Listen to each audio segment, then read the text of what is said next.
All right, music fans, welcome back. Harmless Dave here, talking about real music in real time for a few real people out there just like you and just like me.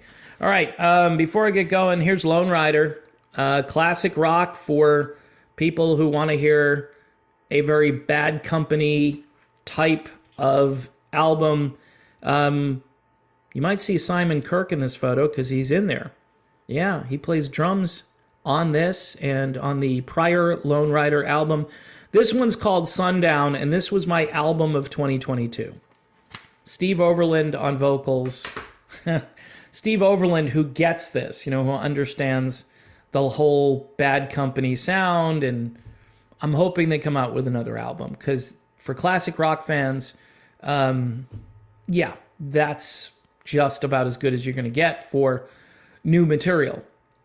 Speaking of classic rock, Mark Farner is blasting his old band, Grand Funk Railroad, because they're going out there and celebrating the 50th anniversary of We're an American Band.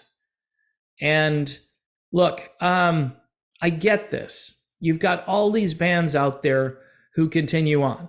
You've got Foreigner, you've got the Guess Who, you've got Quiet Riot, you've got the Little River Band. You've got so many different bands and so few original members. Styx, technically. Yeah, the early days of Styx, you could say, JY is almost an original, but you got to go back further than that to get the true origins of that band. And Mark Farner, I totally empathize with Mark Farner. He's kind of like Dennis DeYoung in a way, because he's the mastermind. He's the guy who wrote all of these songs. Like 90% of the catalog is Mark Farner. This band went through all of these lawsuits in the 70s with their management, and it was as big and dramatic and publicized, and there was no social media back in those days, but this made headlines all over the place. And they're basically trying to wrestle control away from this manager who was basically evil, and even gave himself a little pat on the back after doing really well after the settlement came through. And then the band had even more success after that. Keep in mind, Grand Funk Railroad sold out Shea Stadium faster than the Beatles did. All right. I mean, I remember I have an older brother and an older sister, and they were completely enamored with Grand Funk. This was the biggest thing that was going for a few years. They just were everywhere. They were all over the radio. They had top 40 songs. Yeah, they did a couple of remakes, and people say, oh, see, their remakes, some kind of wonderful.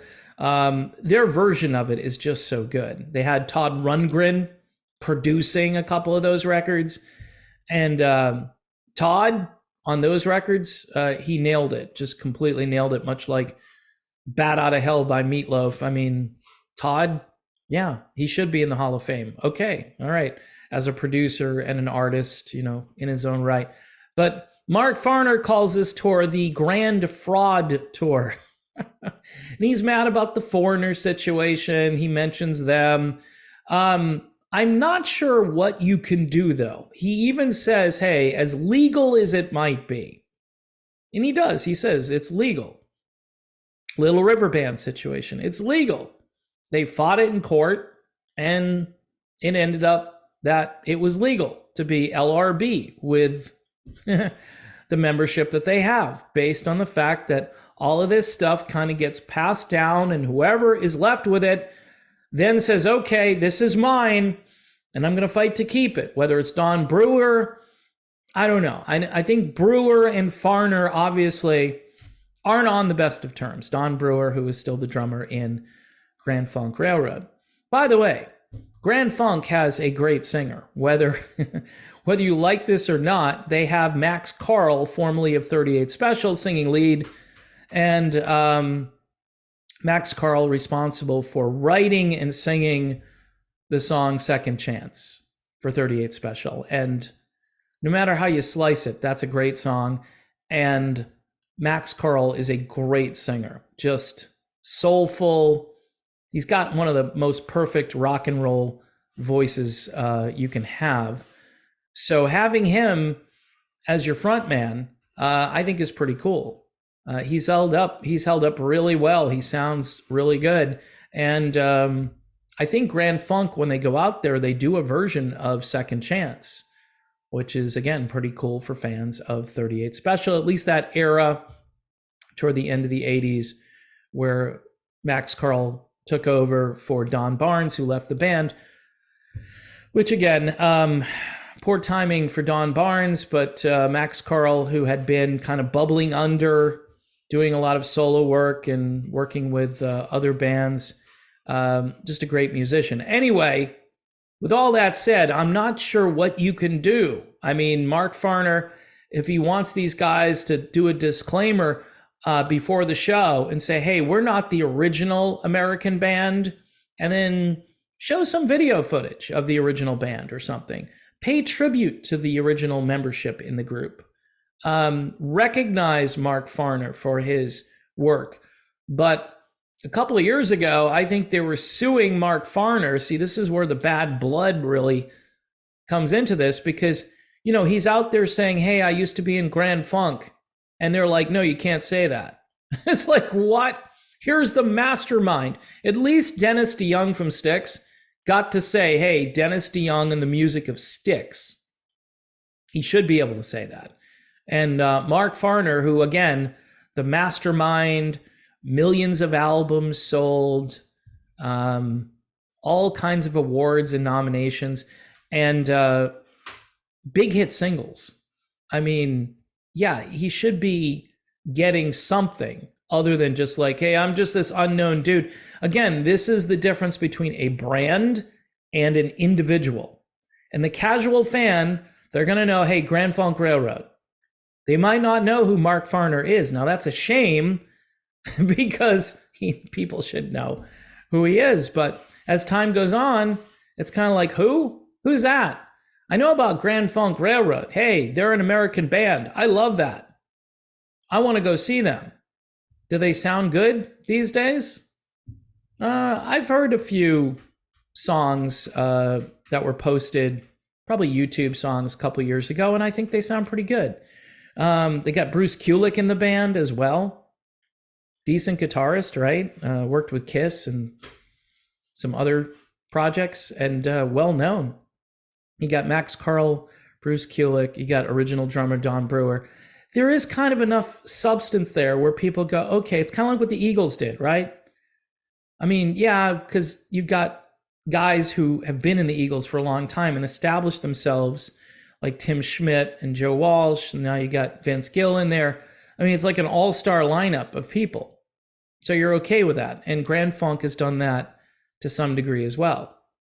Again, I understand, but I completely empathize with Mark Farner, who is a great person. He's just a good guy.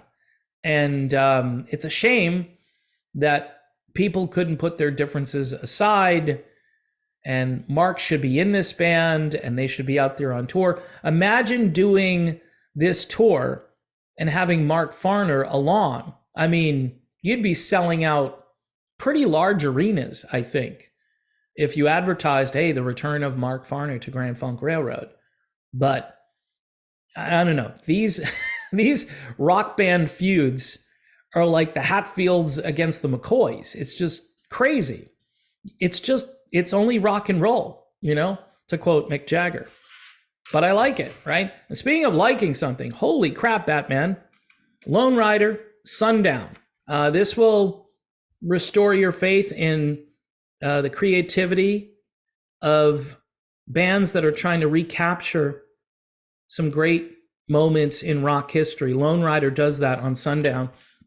You know, if you're a fan of Grand Funk, Bad Company, soulful vocals, great songs, well written. I'm sure you'll really dig Lone Rider.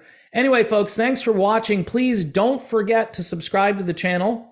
I'm pretty sure that the subscription rate has started to go back up again a little, but it's a little sketchy. So subscribe, hit the bell for notifications. I understand that the ads are tedious. If you can sit through a couple of ads, I'd really appreciate it. I know it just, by the time you watch the video, you spent like a half hour of your time. Think of it like network TV, kind of, because it's sort of like that to some degree. Patreon, thank you so much to all the patrons. I'm still getting new patrons. Last month was really a kick because it kicked up the revenue for that area, which made up for some of the losses that I've been incurring thanks to the supposed lack of YouTube advertising. That's what I've been hearing. Even though I'm getting ads all over the place, maybe they should like increase their rates a little bit, you know, especially if you get great content like this, right? Holy crap, Batman. Also, YouTube memberships, pretty easy to do. So thanks again, folks. And good luck to Mark Farner. He's a good guy. And I believe he's a believer in Jesus Christ on top of it, which, you know, I just think that's cool. I think that's one of the reasons, you know, he left the business for a while, but now, you know, everybody should reconcile at this stage. It's just a shame. All right. See you soon, everybody.